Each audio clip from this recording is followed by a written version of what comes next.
E foram 9 meses assim de depressão, de dívida. E como a gente saiu? Essa era uma pergunta que eu ia te fazer. Como que você fez para sair, para lidar? Três coisas, são três assim princípios muito sérios para você sair de qualquer dívida. Primeiro, isso de acordo com a minha fé, respeitando a sua, então você leva esse primeiro ponto de acordo com a sua crença.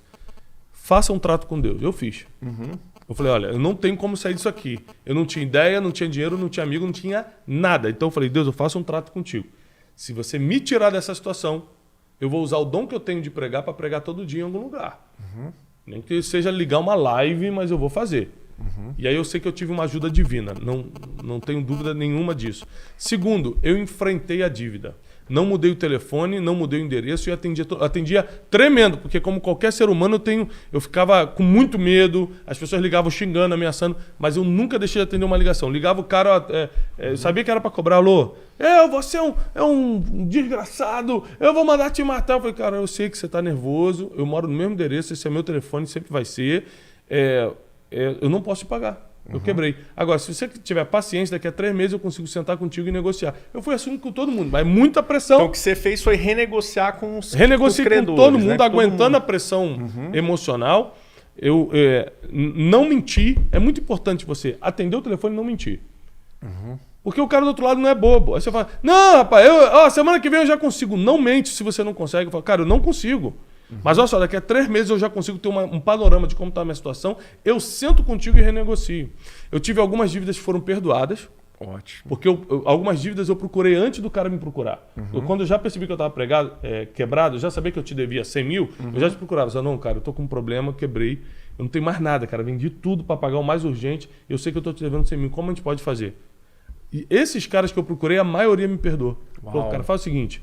Fica aí, vamos matar essa dívida. Quando você se levantar, a gente vê isso. E tem gente que dessa época que eu devia, que é meu amigo hoje, de comer na minha mesa. Entendeu? Na época o cara não tinha nada meu, só tinha dívida comigo. Né? Eu tinha dívida com ele. Hoje em dia o cara é meu amigo. Por quê? Porque deu um voto de confiança. Então eu saí das dívidas assim, com fé. Thiago, uma coisa que é muito importante também, aproveitando aqui, que quando você tem dívida com cartão de crédito, instituições financeiras, uma dica que eu dou é não tentar ficar pagando o mínimo do cartão. Porque às vezes a pessoa tenta ficar pagando o mínimo, você vai se afundando cada vez mais. Eu vou te dar um exemplo. Minha mãe, ela era uma pessoa que ela entrou numa depressão profunda e ela acabou estourando o cartão de crédito aí.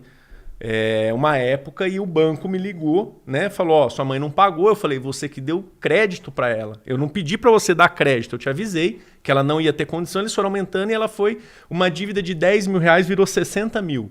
E aí nós deixamos de pagar durante 3 anos, né? Nós falamos, a gente quer pagar, mas o principal, não esse juro absurdo. E depois de 3 anos que eles viram que não iriam receber, eles começaram o quê? A ligar para renegociar. E aí, além de pagar o principal sem os juros, eles ainda parcelaram em 10 pagamentos. Então, às vezes a pessoa entra num desespero de querer ficar pagando o mínimo porque começa a sofrer pressão, mas tem algumas dívidas que não tem como pagar, é impagável. O juro de cartão de crédito é 300% ao ano. Então, uma dica que eu dou aí para você que está acompanhando de cartão de crédito, principalmente financeiras, não pague de uma vez esse negócio de pagar o mínimo, porque eles querem receber. Vai chegar uma hora que vai cair para 1/5 do valor. Nesse caso que eu estava falando, de atender, eu não estava nem me referindo a banco, essas coisas, era mais fornecedor. Eu quebrei devendo muito fornecedor. Então o fornecedor tinha meu telefone, me ligava, eu atendia. Porque era pessoa com pessoa, não era eu com o banco. E banco, você também passou por uma situação difícil com os bancos? Passei, mas foi bem mais fácil negociar por causa dessa visão aí. Eu falei, deixa acontecer, a gente resolve. Porque o banco não vai botar arma na tua cabeça, não vai te ameaçar de morte. Cara, exatamente. Ele vai querer receber um dia. Um dia ele vai negociar. E aí ele vai negociar. Agora, o que eu vejo que as pessoas acabam se afundando mais é essa questão do imediatismo. A pessoa já quer resolver, não quero ficar devendo. O último que você tem que pagar é banco. Resolve com o teu amigo, com o fornecedor, porque o banco tem muito dinheiro. E aí é assim que eles ganham dinheiro, né? E a terceira coisa que eu fiz, fiz um trato com Deus, renegociei toda a minha dívida, atendendo o telefone, nunca mentindo, falando, não tenho, não posso agora, mas posso daqui a tanto tempo. E terceiro foi me inserir em ambientes que me davam a oportunidade de aprender e crescer. Tiago, como é que eu vou fazer se eu estava quebrado? Por exemplo, a única coisa que eu podia fazer, por exemplo, ir na igreja era de graça, eu ia na igreja todo dia. Eu queria escutar uma palavra, queria conhecer pessoas, queria sair daquela situação emocional. Nem dinheiro para psicólogo eu tinha, então eu tinha que me reeditar emocionalmente na própria igreja, né? Espiritualmente e emocionalmente. E aí dali eu fui entrando em grupos de empresários que eram gratuitos, que eram tipo mentorias na época gratuita que tinha. Toda segunda-feira reunião de empresário eu ia, pegava um ônibus ou assim ia com alguém de carona. Eu dava um jeito de sempre estar num ambiente que me levantava. Isso vale também para pessoas que ficam na sua vida. Por exemplo, dessa época toda, muita gente me abandonou, mas eu lembro que 2 amigos ficaram do meu lado, e meu pai e minha mãe, e fora minha esposa, né? Então, meu pai me dava muitos conselhos. Thiago, é assim, a vida é difícil, você vai se levantar. Se você não estiver do lado de pessoas que te dão ânimo, que te dão uma palavra, aí você entra em depressão, porque você se sente o pior cara do mundo. Então, essa questão de se inserir no ambiente certo quando você está arrebentado é muito importante. Tiago, essa questão de Deus é muito importante também, independente de religião. Eu respeito todas, mas a gente tem que aceitar que existe um Criador.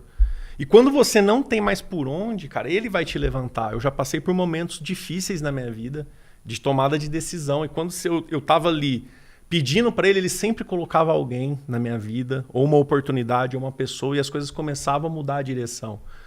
Mas uma coisa que eu queria também te perguntar, o negócio que você está hoje, trabalhando hoje, é o mesmo de quando você se endividou ou você mudou de ramo? Não, é outro negócio. Aí quebrei com a agência de turismo, quebrei. Pronto, entreguei. Na época que eu estava quebrado, eu falei assim, eu estava pensando, como eu vou me levantar? E tem uma passagem bíblica que Moisés fala para Deus assim, o que eu vou fazer? Eu não sei o que eu vou fazer na minha vida. E Deus pergunta para ele, o que você tem na mão? E essa foi a mesma pergunta que Deus fez para mim. Quando eu comecei a reclamar, Deus, o que eu vou fazer? Eu estou quebrado. Ele falou, o que você tem na mão? A única coisa que eu tinha na mão era um diploma. Eu fiz um mestrado nos Estados Unidos, na época que eu ainda era empresário de turismo. Justamente para melhorar, eu fiz um mestrado que seria tipo um coaching. Só que foi 1 ano e meio nos Estados Unidos em desenvolvimento pessoal e negócios. Era tipo um coaching, como a gente no Brasil conhece como coaching. Então, foi um mestrado que eu sou teólogo de formação, né? E tenho um mestrado em desenvolvimento pessoal e negócio. E aqui eu fiz nos Estados Unidos, aqui eu validei numa universidade que validou como cultura e mestrado em cultura e comunicação. E aí, o engraçado foi que eu falei, Deus, a única coisa que eu tenho é esse diploma, porque eu fiz esse mestrado para ter um título e porque na época eu estava crescendo muito com a empresa e queria me preparar melhor. Deus falou, então usa isso. E aí eu montei o Instituto Destiny. Eu tinha 546 amigos no Facebook, paguei R$35 num banner eletrônico e subi lá. Primeiro curso com o Thiago Brunel. Não era ninguém, tinha 546 amigos no Facebook. Eu vou te ensinar. Eu lembro que eu botei assim no banner. Uma foto minha de terno e gravata, assim, toda mal feita. Eu vou te ensinar as 3 coisas que você tem que fazer para quebrar. Uau. Aí eu só ensinei coisas que eu passei e venci. Uma coisa interessante é que eu nunca menti. Do tipo, vou te ensinar a ganhar o primeiro milhão. Não tinha o primeiro milhão. Perfeito. Vou te ensinar os 10 passos da felicidade. Eu não estava feliz, pô. Então eu tava cheio de problema. Então eu falei assim, eu vou te ensinar tudo que eu fiz para entrar nessa situação que eu tô aqui, ó. Perfeito. Então o meu primeiro curso que eu fiz, eu tava quebrado. O primeiro livro que eu lancei, eu tava quebrado. E o primeiro livro que eu lancei se chama Rumo ao Lugar Desejado. Dr. Augusto Cury fez o prefácio do livro. Meu amigo até hoje, nos falamos ontem no Zap. E me deu esse voto de confiança. E aí eu peguei livro, curso e comecei a trabalhar com educação, voltado para emocional e empreendedorismo. E rapidamente fui me levantando. Foi muito rápido como a gente se levantou. Tipo, em 2015, eu morava no Rio de Janeiro quando eu quebrei. Em 2015 eu já estava morando aqui em Alphaville, São Paulo. Já estava com outra vida. Eu estava com turmas de 40, 50, 60 pessoas, que na época era muito. Em 2017 eu fiz minha primeira turma, ticket muito alto, e tinha 400 pessoas na turma. Aí depois fiz a minha primeira conferência para 6.000 pessoas. E aí as coisas começaram a acontecer, bati 1 milhão no Instagram e começou a crescer 1 milhão no YouTube e foi embora. Ô, Thiago, isso é muito importante que você falou, cara. Você falou um ponto, eu não sei se o pessoal que está em casa percebeu. Ele foi sincero quando ele começou. Mas existem muitas pessoas na internet que quer te ensinar a ficar multimilionário, mas a pessoa não é. A importância de ter um mentor é muito importante, mas a escolha do mentor é importante, porque eu vejo pessoas que não escolhem direito, Thiago, é a mesma coisa. Chega o anúncio, ela... Eu vou dar um exemplo, ó, eu tô com a minha família toda ferrada, briguei com a esposa querendo terminar, aí eu vou conversar, vou pegar um mentor, o meu amigo que é solteiro para falar de relacionamento. O que ele vai falar? Você tá louco? Larga essa mulher aí. Mulher é o que não falta. Você tá doido? É. Quem que você vai procurar? Quem tem um casamento feliz. Eu vou falar com o Brunet, pô. O cara tem a espiritualidade desenvolvida, tem uma família, mesmo esposa, desde a época difícil até agora, tem os filhos. Então você precisa o quê? Procurar um bom mentor. Então, galera, várias pessoas falam, pô, eu já tive mentor, mas eu não tive resultado. Eu sempre faço essa pergunta. Esse mentor, ele tem o resultado que você gostaria de ter? Porque ele já o Tony, tá vivendo o que você sonha em viver? o Tony sempre falou isso. O sucesso deixa rastros. Então não adianta. Você vai olhar ali o que a pessoa tá vivendo. É a vida que você gostaria de levar? Eu tenho uma pessoa que eu sigo que é o Tai Lopes, um americano. Para negócio, legal, mas o cara tem 40 anos de idade, solteiro, anda com 3, 4 mulheres. Eu não vou me espelhar nele para família, né? Você pode até ver para a questão de negócio. Por que eu estou falando isso, Thiago? Isso é muito importante que você falou. Você teve mentores, mas eu tenho certeza que esses mentores eram as pessoas certas que tinham o resultado que na época você gostaria de ter. Sem dúvida, sem dúvida.